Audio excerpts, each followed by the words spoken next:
حضرت بلال رضی اللہ عنہ سے ایک دفعہ کسی نے پوچھا کہ آپ نے پہلی مرتبہ رسول کریم صلی اللہ علیہ وآلہ وسلم کو کیسے دیکھا؟ حضرت بلال فرماتے ہیں کہ میں مکے کے لوگوں کو بہت ہی کم جانتا تھا کیونکہ غلام تھا اور عرب میں انسانیت سوچ سلوک عام تھا۔ ان کی استطاعت سے بڑھ کر ان سے کام لیا جاتا تھا، تو مجھے کبھی اتنا وقت ہی نہیں ملتا تھا کہ باہر نکل کے لوگوں سے ملوں، لہٰذا مجھے رسول پاک صلی اللہ علیہ وسلم، اسلام یا کسی بھی چیز کا قطعی علم نہ تھا۔ ایک دفعہ کیا ہوا کہ مجھے سخت بخار نے آ لیا۔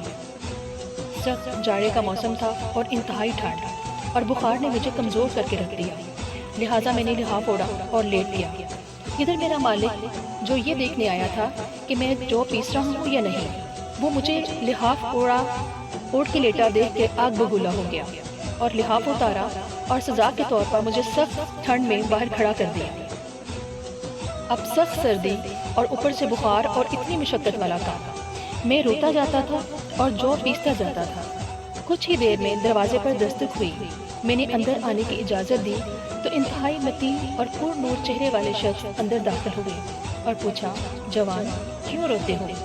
جواب میں نے کہا کہ جاؤ اپنا کام کرو، تمہیں سے کیا کہ میں جس وجہ سے بھی روؤں۔ یہاں پوچھنے والے بہت ہیں لیکن مداوع کرنے والا کوئی نہیں۔ حضور صلی اللہ علیہ وسلم یہ جملے سن کر چل پڑے۔ جب چل پڑے تو بلال رضی اللہ عنہ نے کہا، بس میں نہ کہتا تھا کہ پوچھتے سب ہیں، مداوع کوئی نہیں کرتا۔ حضور صلی اللہ علیہ وآلہ وسلم یہ سن کر بھی چلتے رہے۔ بلال رضی اللہ عنہ کہتے ہیں کہ جو دل میں ہلکی سی امید جاگی تھی کہ یہ شخص کوئی مدد کرے گا، وہ بھی گئی، لیکن بلال رضی اللہ عنہ کو کیا معلوم تھا کہ جس شخص سے اب اس کا واسطہ پڑا ہے وہ رحمت للعالمین صلی اللہ علیہ وآلہ وسلم ہے۔ بلال کہتے ہیں کہ کچھ ہی دیر میں وہ شخص واپس آ گیا۔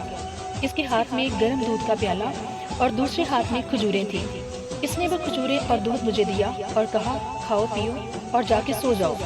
میں نے کہا، تو یہ جو کون پیسے گا؟ نہ پیسے تو مالک صبح بہت مارے گا۔ اس نے کہا، تم سو جاؤ اور یہ پسے ہوئے جو مجھ سے لے لینا۔ بلال رضی اللہ عنہ سو گئے اور حضور صلی اللہ علیہ وآلہ وسلم ساری رات ایک اجنبی حبشی غلام کے لیے چکی پیستے رہے۔ صبح بلال رضی اللہ عنہ کو پسے ہوئے جو دیے اور چلے گئے۔ دوسری رات پھر ایسا ہی ہوا، دودھ اور دوا بلال رضی اللہ عنہ کو دی اور ساری رات چکی پیسی۔ ایسا 3 دن مسلسل کرتے رہے جب تک کہ بلال ٹھیک نہیں ہو گئے۔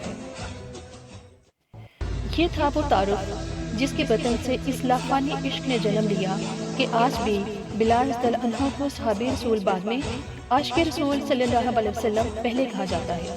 حضور صلی اللہ علیہ وسلم کے وصال کے بعد سیدنا بلال رضی اللہ عنہ مدینے کی گلیوں میں یہ کہتے پھرتے تھے کہ لوگوں، تم نے کہیں رسول صلی اللہ علیہ وسلم کو دیکھا ہے تو مجھے بھی دکھا دو۔ پھر کہنے لگے کہ اب مدینے میں میرا رہنا دشوار ہے، اور شام کے شہر حلب میں چلے گئے۔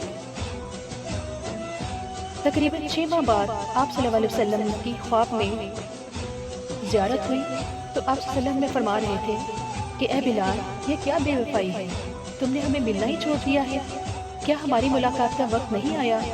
خواب سے بیدار ہوئے اور اونٹنی پر سوار ہو کر لبیک یا سیدی کہتے ہوئے مدینہ منورہ کی طرف روانہ ہوئے۔ جب مدینے میں داخل ہوئے تو سب سے پہلے مسجد نبوی پہنچ کر حضرت بلال رضی اللہ عنہ کی نگاہوں نے عالم وارفتگی میں آپ صلی اللہ علیہ وسلم کو ڈھونڈنا شروع کیا۔ کبھی مسجد میں تلاش کرتے اور کبھی حجروں میں۔ جب کہیں نہیں پایا تو آپ صلی اللہ علیہ وسلم کی قبر انور پر سر رکھ کر رونا شروع کر دیا اور عرض کیا، یا رسول اللہ صلی اللہ علیہ وسلم، آپ نے فرمایا تھا کہ آ کر مل جاؤ، غلام حلب سے بہر ملاقات حاضر ہوا ہے۔ یہ کہا اور بے ہوش ہو کر مزار پر انوار کے پاس گر پڑے۔ کافی دیر کے بعد ہوش آیا۔ اتنے میں سارے مدینے میں یہ خبر پھیل گئی تھی کہ مؤذن رسول صلی اللہ علیہ وسلم حضرت بلال آ گئے ہیں۔ مدینہ طیبہ کے بوڑھے، جوان، مرد، عورتیں اور بچے اکٹھے ہو کر عرض کرنے لگے کہ بلال، ایک دفعہ وہ اذان سنا دو جو محبوب اللہ صلی اللہ علیہ وسلم کے زمانے میں سناتے تھے۔ آپ رضی اللہ عنہ نے فرمایا کہ میں معذرت خواہ ہوں، کیونکہ میں جب اذان پڑھتا تھا تو اشہد ان محمد رسول اللہ کہتے ہوئے آپ صلی اللہ علیہ وسلم کی زیارت سے مشرف ہوتا تھا، آپ صلی اللہ علیہ وسلم کے دیدار سے اپنی آنکھوں کو ٹھنڈک پہنچاتا تھا۔ اب یہ الفاظ ادا کرتے ہوئے کسے دیکھوں گا؟ بعض صحابہ نے مشورہ دیا کہ حسنین کریمین رضی اللہ عنہ سے سفارش کروائی جائے۔ جب وہ حضرت بلال رضی اللہ عنہ کو اذان کے لیے کہیں گے تو وہ انکار نہیں کر سکیں گے۔